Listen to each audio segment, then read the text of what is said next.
Hello, everybody. We are back, and it's so nice to be back with all of you. Here we are on KGRA, Devin RJ. Hi, everybody. With Mystical Awakenings. Super happy to be back. RJ has been dealing with some health issues, so we have, it's been a while for me. Skywatcher has been amazing at keeping the show going for us. But now we're here live again. Thank you, Skywatcher. Yes, absolutely. And we don't want to waste a lot of time because we have a wonderful, wonderful guest who happens to be an amazing person, a good friend, and just all around awesome. I did not bring his bio up, but if you don't know him by now, you've been hiding for years. Yeah. You've been hiding for years. Let's see if I can get to this. All right.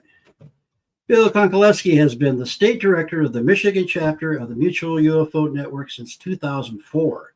After a lifetime of his own UFO and abduction encounters, he spent the last 3 decades actively investigating these otherworldly phenomena, trying to make some sense of the bizarre events that have happened to him personally. What he's discovered confronting these cosmic mysteries is that reality is far stranger than he could have ever imagined. Konkolesky is the author of the autobiographical Experiencer Raised in Two Worlds, as well as newly released Experiencer 2, Worlds Collide. And his personal abduction experiences have been chronicled in the SyFy documentary Abduction Diaries, streaming documentary, Abducted by Aliens, UFO Encounters of the Fourth Kind, and ABC new special UFO Seeing is Believing. He has also served as a consultant to Netflix Unsolved Mysteries, the History Channel's Hangar One, and the UFO Hunters, National Geographic Channel's The Truth Behind, as well as the Science Channel's Uncovering Aliens and Close Encounters. Please welcome our friend, Bill Konkolesky. Woohoo! Welcome, Bill. Sorry, that was a mouthful. I had to get through that. It's so impressive, but I have to say, there's so much to you that it just blows my mind to think of it, and that's why you are, a long time 8-year, I think, guest at the Michigan UFO Con-tact. Yeah, absolutely. Yeah, I got the 2001 shirt. Thank you. Yeah. So how have you been? I know you're busy as well. Busy. Yeah, my day job is just, I'm taking on more responsibility, and this is fall registration at the college, so busy times there, and just networking in the community. Meeting all sorts of people that have had experiences that feel like kindred spirits, and just everything is so much. Yeah, it seems when you get more experience in your job, like your daytime job, they want you to do more, right? They because they know you've been around, and they know you can do it. So, but. So yeah, it's a lot of work, man. Plus what you do with the MUFON. So yeah, I don't know how you do it all. I don't know if you know how you do it all. Yeah, Over everything clay. yeah, it's a lot. So we would have seen you this year at the well, it's the 8th year, but technically what, 7th? Okay. Yeah, that's true. Because we didn't That's do true. the COVID year. Nobody Right. did. But and you will be having a MUFON meeting Saturday morning, right? Yep. Yeah, every time we'll have it. It's still up who will possibly be participating, if anybody else, but if not, then I've got some thoughts worked up about how it can go. So for anybody who either hasn't been to the event itself or hasn't been to the MUFON portion, it is completely open and welcome for anybody to attend. It may say on the schedule MUFON meeting, but really it's an all play. And what it does is it covers some of the interesting cases that we've looked at, how some basically tips on how to be a better UFO investigator, and just it's a chance to showcase MUFON itself, and it kicks off the day. So if you're there, if you're up, yeah, come on by. Right. Yeah, I mean, I know you've picked up some members there, right? I mean, I don't know how many, but I know people told me they signed up that day, so that's pretty cool. Yeah. Mm-hmm. Yeah, I think that happens most years, doesn't it, Bill? Yeah, That yeah, people do sign up. absolutely. Mhm. And Yeah. and I speak at maybe about 25, 30 libraries and other related places every year too, and picking up members there regularly as well. And yeah, I've got a real full plate doing all sorts of outreach, and I'm happy to do it. Well, I have to admit that, we overwork you. But you're a wealth of knowledge, and you're just so MUFON, so knowledgeable. It's hard not to. A little bit of a secret of mine is that I run myself so tight that I always just barely make it to anything on time, regardless of what it is. But I always make it. And early on, you guys were aware of that. You caught that pretty quickly. And so for the first couple years, they actually assigned handlers to me so that I would get there on time before they realized I was actually getting there on time. But it was always funny. Yeah. Well, if it works for you, then that's all that matters. Yeah. So It might be just on time, and Deb has some anxiety. Like that, you can. That's cool. Yeah. Absolutely. Well, I can't blame you. You have a full plate, but we've learned, and we try to give you that space, even though I have a little anxiety. But I do thank you for all that you do. I don't know if people are aware, but when you do come to the event, the last few years, you pick up some of the speakers at the airport, bring them up to Houghton Lake with you. You really appreciate that. You helped me this year with some ticket issues. We got through that. You come, and you are always on the experiencer panel, because I pout if you don't. But you always, because you're an experiencer. Yeah, you're probably one of the more experienced experiencers. Yeah.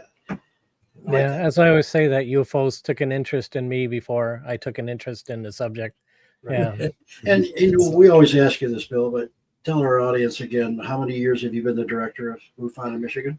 So I started in 2004, and I'm confirming, currently in the process of absolutely confirming, but I believe I am now the longest director of MUFON ever. Anywhere, right? Yeah.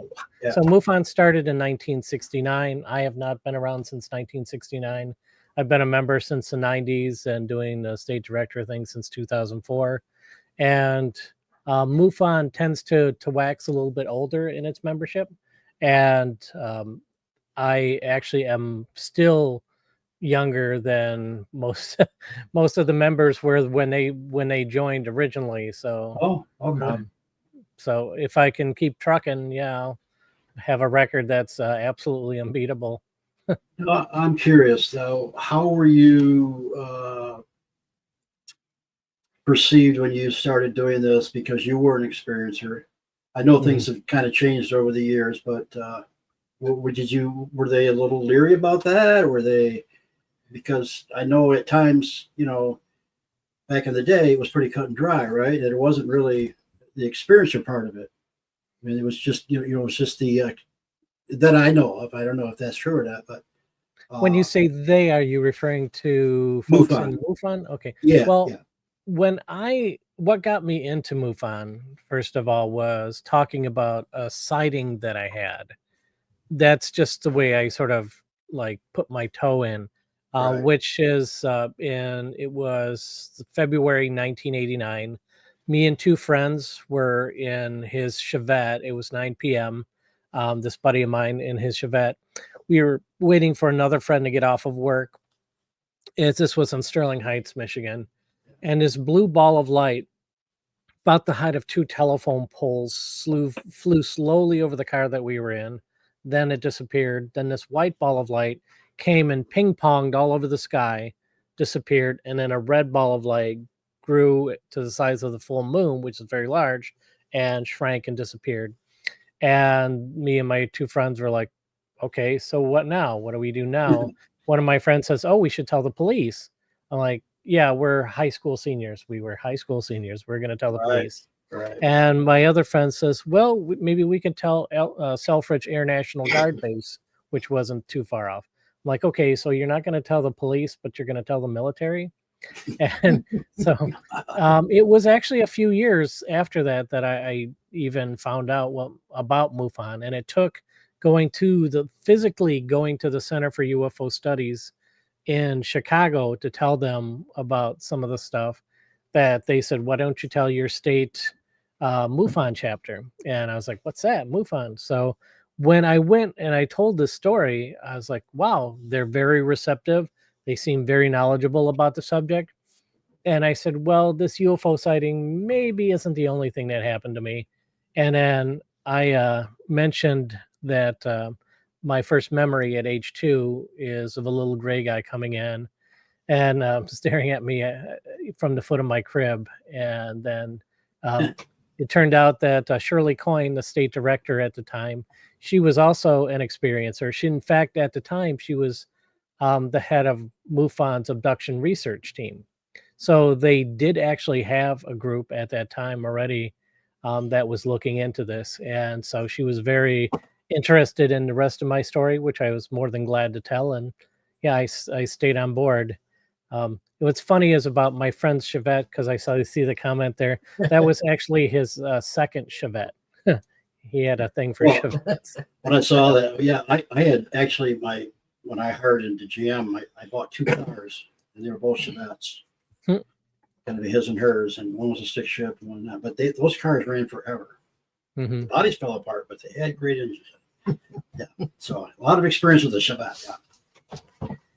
So, okay, listen. There's a question I've been wanting to ask you, and I know we're bouncing all over the place here, but a little while back, when what was the consensus among MUFON, the community, like especially directors, if you talk to anybody about this, about those sightings that were over New Jersey and Ohio and other places, supposedly the drones that were on the mainstream media? What was the conclusion on that, you guys?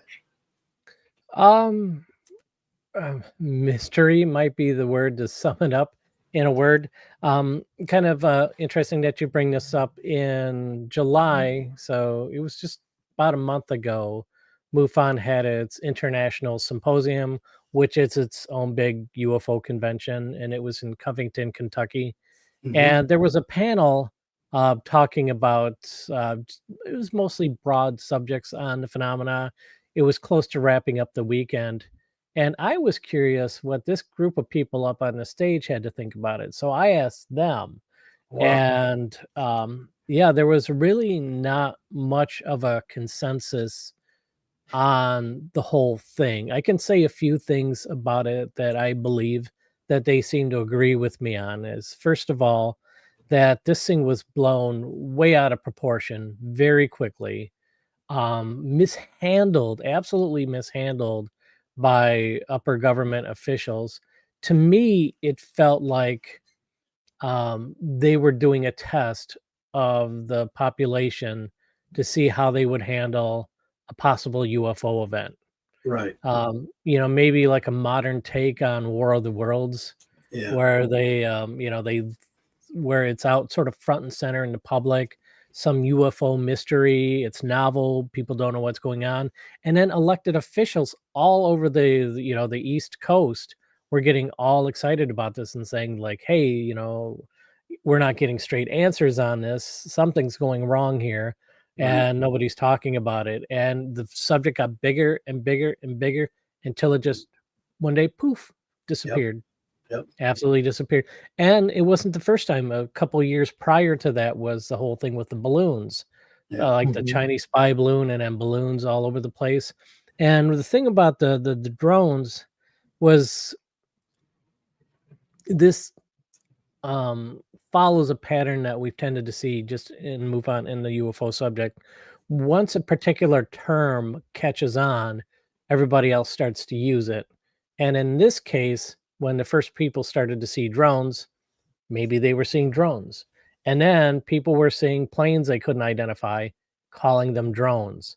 People were seeing shooting stars and calling them drones. People were seeing Chinese or sky lanterns and calling them drones. And then it was drones. But yeah, I mean, some of the reports of this, they were over restricted airspace. They were near military bases. I mean, this really seemed like a very intrusive phenomena. And then, like I said, it was just dropped so very suddenly and left people wondering what was going on next. There's always that story that whenever the government doesn't want to talk about something, it suddenly pushes something out in front of everybody to distract everyone and let time pass, and so that they'll forget what ever misdeeds the government's doing or whatever subject that they can't handle. Sure. I don't know. Yeah, I totally agree with that. We've seen it time and time again. Now, you guys aren't thinking about changing your name from MUFON to MUOps, are you? Oh, UAP. Yeah. Yeah. That whole UAP thing. I'm totally of two minds about that. For one thing, it is technically a better name, I guess.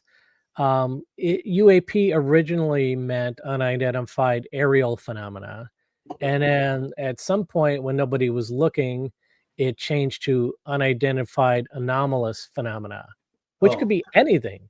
Right. I mean, it could be Bigfoot, it could be a ghost, right? I mean, it is so non-specific now in terms of that term.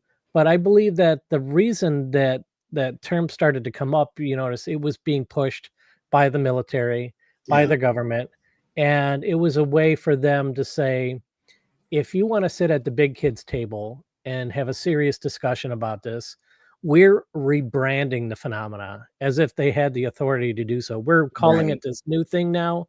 And anybody who talks about UFOs is out of touch. They're not keeping up with the modern conversation on this. And they're kooky. Like, oh, those kooky UFO people. Like, you can say UAP with a straight face, but you can't say UFO with a straight face. So they wanted to drive the conversation to them. They wanted to own the conversation. Very subtly, perhaps, by changing the name. But to me, it was just kind of bothersome. And it's not like unidentified aerial phenomena isn't maybe technically a better name, but I think it was brought out for the wrong reasons. Yeah. I mean, people like you and I and Deb, we've been saying UFO since we were born, and that was a long time ago. So, yeah, it was, I'm still not used to it. I understand what you're saying about, it does explain it a little differently, maybe a little more, I don't know, scientifically, whatever. Well, maybe, but technically it's a fancier name for the exact same thing. Right.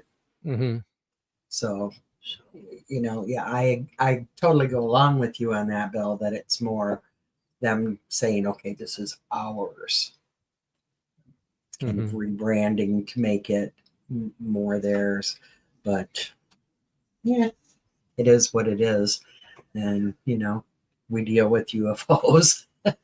I'm kooky, right? And it's okay. So, can I ask? I think you probably have already told me, but not everybody, what you are speaking on this year? Sure. Right now, I was going to originally have a placeholder name for a lot of my presentations, and then they just usually end up sticking for the most part. So Right. this one I call the Abductee, and it's in large part because of, like I said, a lot of the kindred spirits that I've been networking with over the past year. There is a MUFON member. She's got a new book, Lane Conway, and let me see if I have the name of her book offhand. Visitors from the Phenomenon, and so she is somebody that I helped her put her book together. You know, she's a fellow Michigander who's had a lifetime of experiences, and there was a woman from out of state named Kay Hennessy who had a book, Without Consent.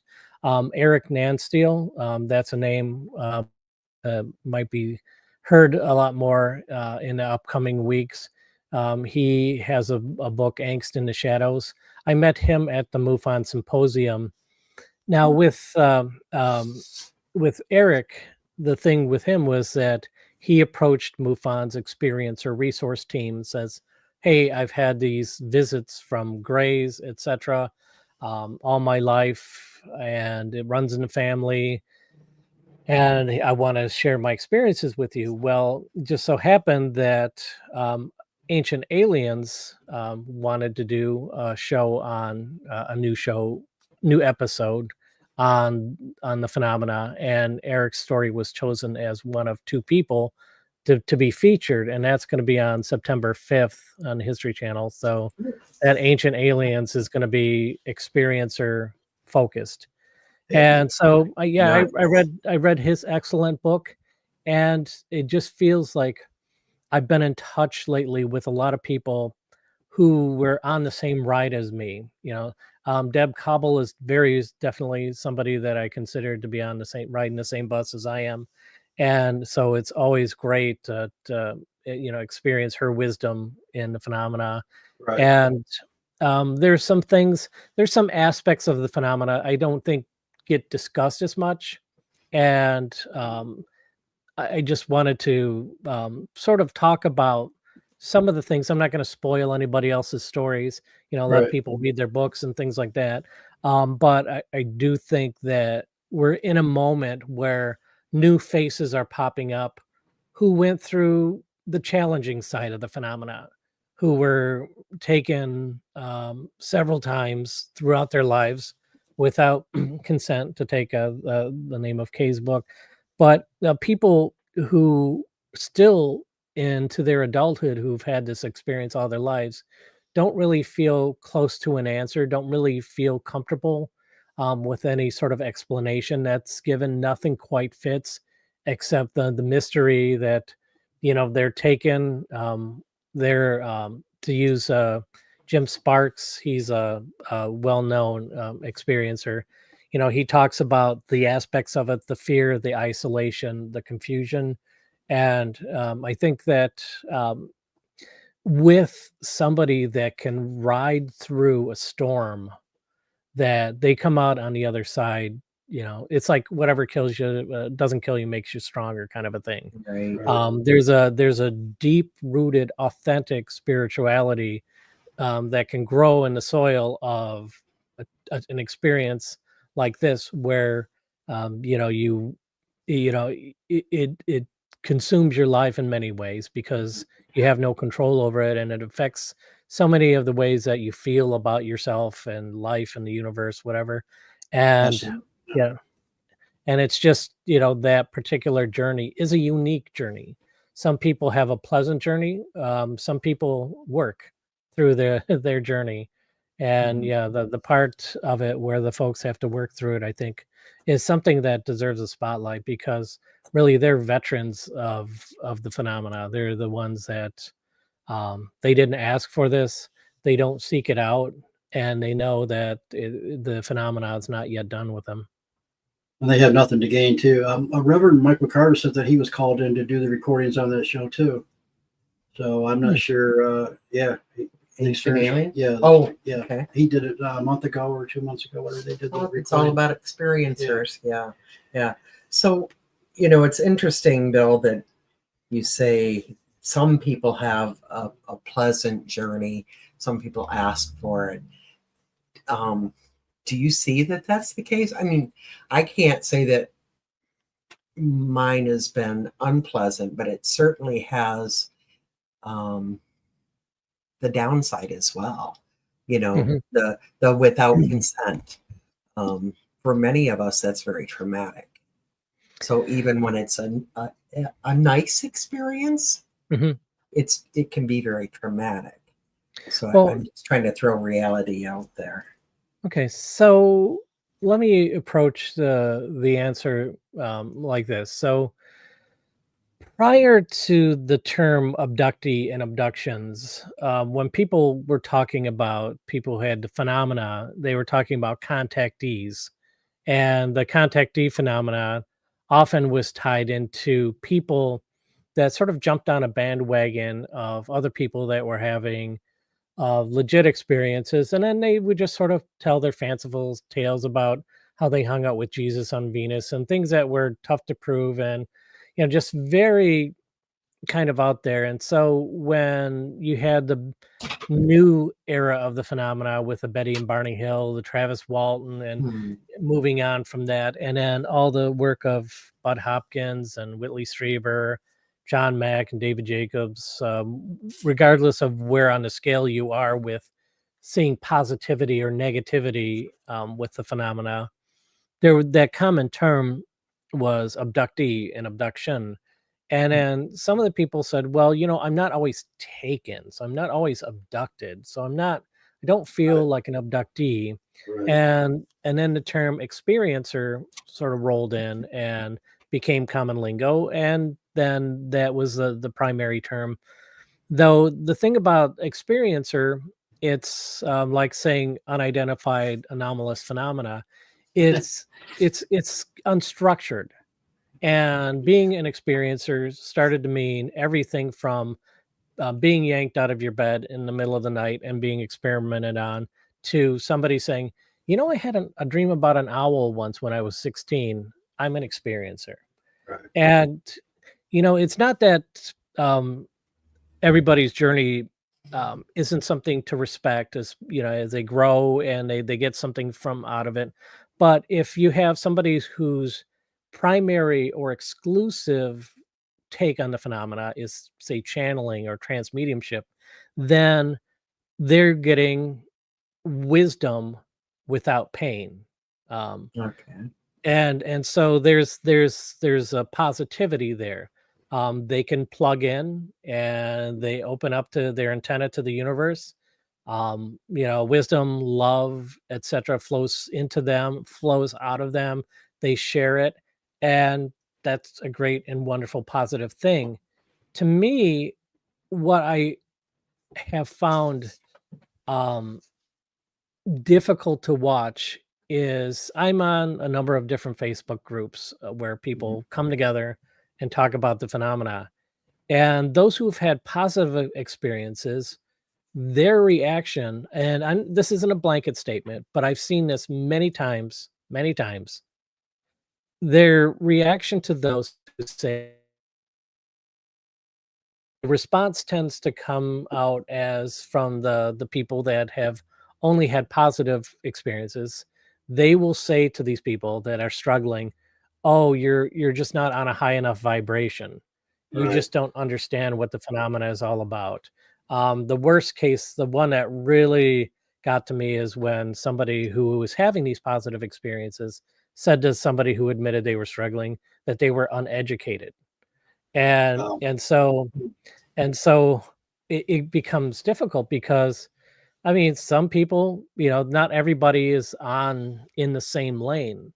And when these groups come together, now that experiencer can come to mean virtually anything. I experienced Bigfoot, I experienced a ghost or whatever, I experienced psychic activity, and it just, and maybe fair enough, maybe the community in a larger scale, a big umbrella, big tent needs a universal term.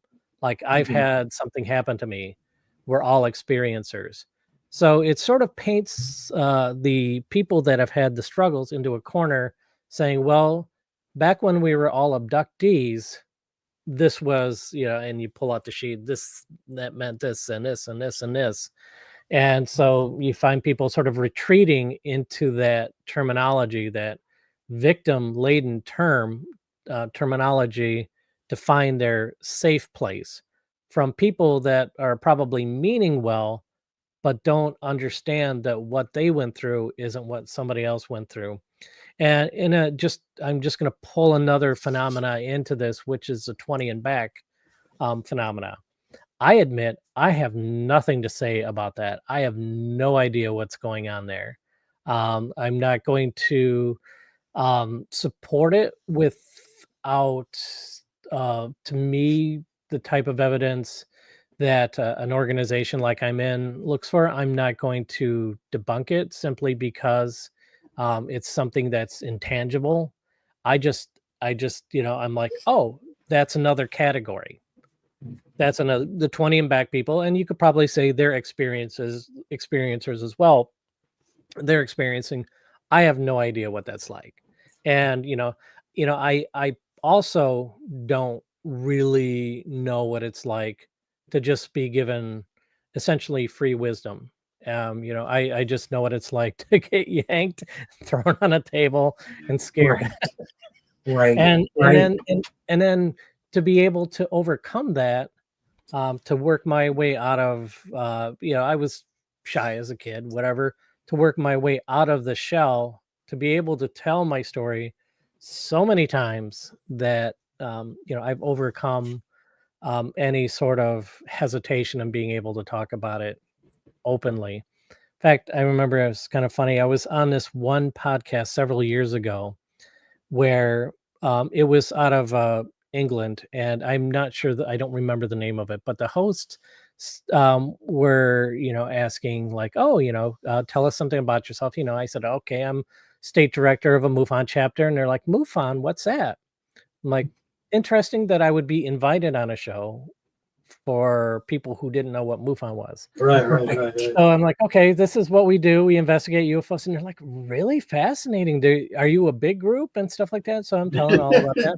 And then they're like, have you ever seen anything yourself?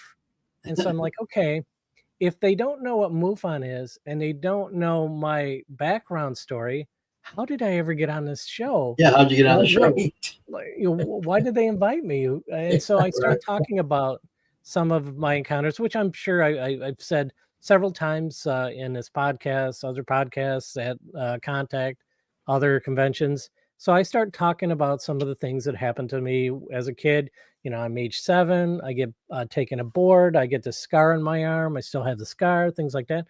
And after a while, one of them says, I got to say, I'm not sure if I believe you. And I'm like, I'm on a podcast, and this is, I don't remember if we were recorded or live. And she says, and the reason is that you're telling the story without any outward showing of emotion. Like, I'm not tearing up or choking up or having difficulty. And, my thought was like, look at Travis Walton, that happened 50 years ago, 50 years ago. And he's still telling his story. And it's not like every time Travis Walton tells that single story he tells, and it's a whopper, it's a great one. He's not going to choke up every time he tells the story. Right. And I don't know, it just tripped me out. It was like one of those things that's, Well, people that know you, they know you, just you're who you are. You tell it the way that you like to tell it. That's the way it is. Mhm. Now, I want to get back to the question, because you raised a little question in my mind about, you said you were throwing on the table and this and having this. Do you think that might be dependent on who is doing the abduction, that how you're treated and what kind of experience you may have? I mean, because there's different, ETs out there. You think Sure. that has something to do with it? Sure. In my a lot of my presentations, I talk about life in the universe. That there's roughly about 300 billion stars in the Milky Way galaxy. Yeah. The parade of space telescopes we put up guesstimate currently that about 1 in 6 stars has a potentially habitable planet or moon, which means just in our galaxy alone, there's about 50 billion potentially habitable planets or moons. And so you could have a wide variety of guests arriving at our planet. And they estimate there's really actually about 2 trillion other galaxies out there. 2 Right. trillion galaxies. Right. And if the Milky Way's average with 50 billion stars, that means 100 sextillion potentially habitable planets, like 100 followed by 21 zeros. And so, sure, yeah. I'm going to take that. I'm going to take that a little farther, Bill. Think about this. We're talking about habitable planets like Earth, right? Mhm. But if you have the technology, you could probably live on any kind of planet underneath the surface. So we're not even counting those that could be there, even though it's not an Earth-like planet, they have the technology to do that and live in that space or anywhere they want to, actually. So just a thought. And another aspect about saying the amount of compassion, if they're, looking at it that way, is whether or not the beings that are visiting, like if the little grays, for example, I'll just go right to this example, if they're AI, if they're not actual total biological beings, but if they're just basically computers on legs, how much compassion do you necessarily expect from something like that? Now, I actually brought up at one of the contacts, I think it was pre-COVID, this thought, which is when the beings look at our civilization, our culture, and try to decide whether or not we're worth it. And their big concern, has been you hear people say, oh, they shared with me our ecology is in trouble. The nuclear weapons are bad and things like that. And so one of my thoughts was like, well, and it's a variation on what other people say. Well, maybe they're just waiting to see if we can save our own ecology. Maybe they're waiting to see if we can grow up and put away the nuclear weapons. But I said, maybe they're waiting to see what we do with AI. Like in, I don't know, a couple decades, are we still going to be in charge of the planet? Or is AI going to be in charge of the planet? And then once that's determined, whether they think whether or not we can keep the AI in the stables, or if it runs out and takes over everything, then the aliens will know whether or not when they eventually land, whether they're going to be dealing with us or our AI creations, our new AI overlords. And so I think that really is the next big challenge that they're watching to see what we do with.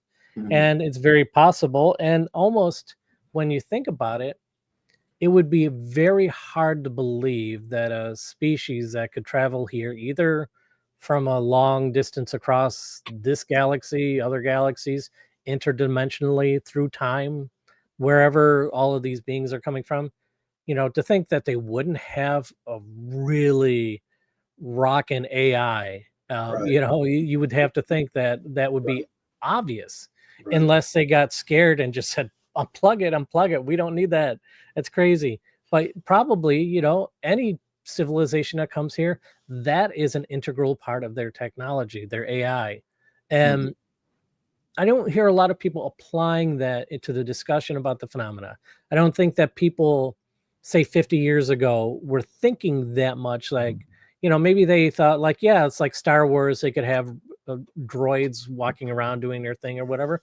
But now, I mean, it just seems so, it would seem so self-evident that they would have a lot of AI, and that for their biological investigations, why send a living being that we would probably attack when they could send their AI drones to do a lot of the legwork.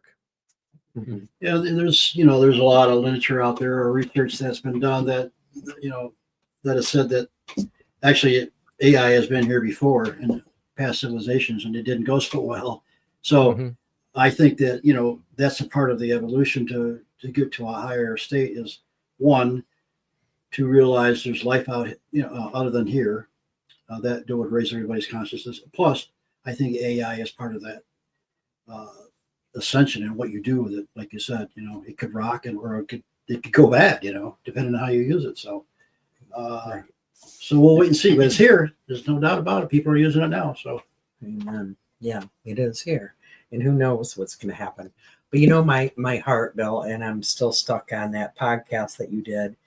And I just want to say for other people, one of the biggest fears of anybody who has been abducted, Mm-hmm. contact, is people saying, "Well, I don't think I believe you." And that's, for years and years, this is why people wouldn't talk about it. As out and public as I am, I still have moments where I think I can't say anything. So I'm sorry that happened to you. And I just, I hope that people take this and realize that even if you don't totally believe it because of somebody's emotions or whatever, a face they made, whatever, I think it's wrong to say to somebody, "I'm not sure I believe you." we realize now you're one of millions. You're one of millions. Yeah. Mhm. But kudos to you, Yeah. Bill, honestly, because you have been so open and out there. Even when people say, "I don't think I believe you," you have done so much for other experiencers, contactees, abductees, that, Mhm. Kudos, honestly. Yeah, and a moment of great pride for me too is, within our local community, there can be so many great voices if they, feel confident to speak up. And I talked about some of the other people that are in that same sort of abduction lane, that I spoke about before. But Nicole Lynn, Yes, who love spoke Nicole. as is a real star, I think, in this community, and her courage and her ability to share her story. And people just really know the tip of the iceberg. It is just amazing the things that she's been through, the things that she's a survivor, really, is what she Right. is. And her Absolutely. courage to tell her story is Mhm. really is, I think, lifts, that saying, rising tide lifts all boats. Yeah, I think her participation in the community is really great. Mhm. And I'm gonna just be all about MUFON's upcoming conference for just a second, Yes, and please. I was going to and ask then you about and that. then mention, we're starting off small because our event 10 years ago was fairly big. Our swamp gas conference in 2016, and it was the 50th year anniversary of the Hillsdale, Dexter, Southeast Michigan big flap that occurred, where the term swamp gas was originally coined by J. Allen Hynek. And so we realized, like, oh, we're coming up on 10 years on that. And the volunteer spirit isn't quite there the way it used to be. But so I'm like, okay, let's do sort of a smaller conference, and it's just going to be a single afternoon. It's going to be in Troy at which is right off I-75 in the Detroit area, the Kilgore Scottish Center. It's a great facility. There's a couple of hotels nearby, but it's also, since it's an afternoon thing, many of the people who say come to our MUFON meetings or live somewhat close, they don't necessarily have to invest in an all-in experience. They could come and hear 3 speakers, and if it goes well, then maybe build on it in years going forward. And Nicole is the experiencer that will be there presenting her account. And we also have Jack Bouchon Cool. representing the March 8th, 1994 event. He's going to be talking about his story. And the other big one still is 1966, and Ray Szymanski will be talking about that. So Very cool. What's the dates on that, Bill? it's May 2nd, if that's a Saturday, I think it is. Yeah. Yeah. 2026. Okay. Yep. Yeah. I'll be there. Yep. And the art for that is currently being developed, and soon we'll have stuff splashed out all over the place. It's the venue holds about 150 people, and I don't doubt that we'll be able to fill that. Right. Oh, yeah, without a doubt. Without a doubt. I'm really excited that's coming back, and that Nicole's involved too. And it sounds amazing. It really does. So please, when you get all of the information together, please send it to me so I can share it as well, because I know a lot of our listeners, at least locally, would love to be there. Right. For sure. And speaking of Nicole, I don't know if you know or not, but she will be on the Experiencer panel at Michigan UFO Con-tact, so everybody knows that she is going to be there. Right. She's a great one to connect with if you want to talk to an experiencer. Of course, we know this event is all about experiencers, but I'm happy that Nicole is going to be on the panel and accessible to people that need her. Bless her. So, Bill, what's going on in Michigan? Are we getting a lot of reports in lately? Yes. Yes, definitely. I mean, we're still keeping our numbers roughly about in the 200 a year figure. Okay. Our database is being upgraded, and there's a couple of guys here in Michigan that are IT whizzes, and they are overhauling MUFON's international database. And wow. we should. I mean, we're taking it to the next level. When I was MUFON's webmaster back from like 2000 to 2004, we did have a database. It was called WUFOD at the time, World UFO Database.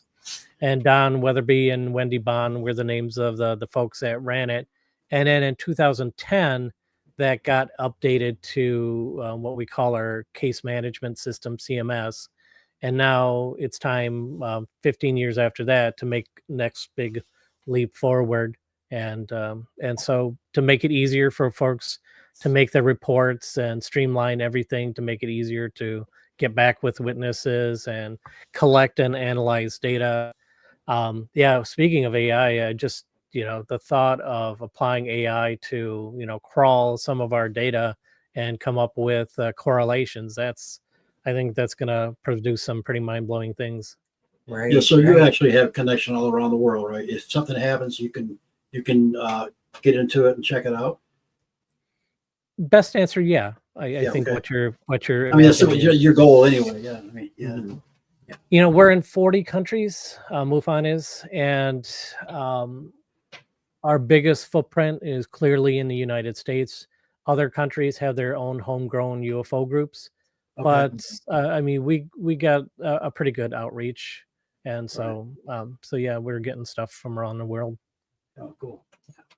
And, I want to take this moment while you're here and encourage people, please report sightings and happenings, because that's how we've gotten to the point that we're at now, right? Without that information, it just goes away. Right. So, numbers, it sounds like we're trying to brag, I think, sometimes, but, those numbers are important. They really are. It helps us in disclosure and figuring it all out. So, and you guys have some great people. You really do. I know MUFON has come a long ways for experiencers. So in helping, so thank you for doing what you do. Thank you for, sharing this and being on with us tonight. There's so many things to talk about, and I think that's why we do have the conferences and some events, because sometimes that's the only time we can get together and share some of this stuff. So you've written some books. Can you tell our audience where they can Yeah. look you up and get some of this stuff? Well, my best answer is how to get the books is come to the conference and I can sell you a copy in person. That's cheaper than you would get it online. And I, Right. also give you a message along with it. But otherwise, my books are on Amazon. From what I recall, Borders, Walmart has them. Thank And you. the two books I have, the first book, Experiencer, Raised in Two Worlds, is about my first roughly 20 years in life, growing up, having this phenomena happen. And then the second book, Two Worlds Collide, is pretty much picks up right at the end there from 20 to age 25. And it talks about that period where they were very heavily invested in my personal life for whatever reason. And I'm not saying that I'm a special flower because of that. It's common for that phenomena. And I Yeah. think it's one of the things that is not always given the proper spotlight, because a lot of people, like me, the beings seem to care about who we're with, where we work, where we live, if we have children, how many children. It's part of their investment in us. And I think Right.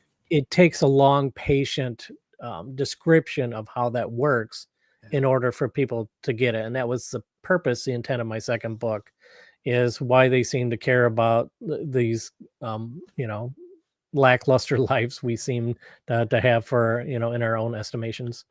Well, it's a very thought out process. Trust me. I mean, Mhm. what goes on as far as timelines and everything else and what's going to happen. They seem to know more than we do about the direction we're taking as, we get into this experience. So, Mhm. Yeah. Yeah. I recommend your books to anybody and everybody. And you Thank you. saying, that's common. I love that, because a lot of people are going to look at that, even people that read your book, and say, oh, that's weird. That's not common. But it truly is. And I think, we're coming to that point in what's happening, that people are going to start seeing, oh, okay, that happened to me. Now I'm reading somebody else had that. Now it makes sense. So, everybody coming together, experiencers coming together, is so important. So important. So thank you for being so open about that. Yeah, And thanks. Thanks to anybody who takes the time to listen. yeah. Yeah. Well, and most people that take the time to listen are listening because maybe something happened and they want to know if any of this is common. Well, Right. you worked with us earlier when we started the Voices of Contact, but we've done over about 100 shows now. And if you can find out that a lot of the experiencers, even though they don't know each other, are having similar experiences. And Yeah. so that, like you talk about common, Yeah. a lot of stuff is common. Yeah. And it's not stuff that has been openly talked about publicly. So, when it's in different parts of the world and you get hearing the same things, kind of makes sense. But I know we're out of time. Bill's gonna spank me. I'm sorry. So Not me. Thank you, Bill. No, not you. Producer Bill. Producer Bill. Yeah, they know you wouldn't spank anybody. So thank you again for being on with us. And we'll see you in 5 weeks. Yeah, right on. Yeah. So everybody take care. Have a fantastic week. And until we meet again, may all of your awakenings be mystical. Good night, everybody. Good night. We love you.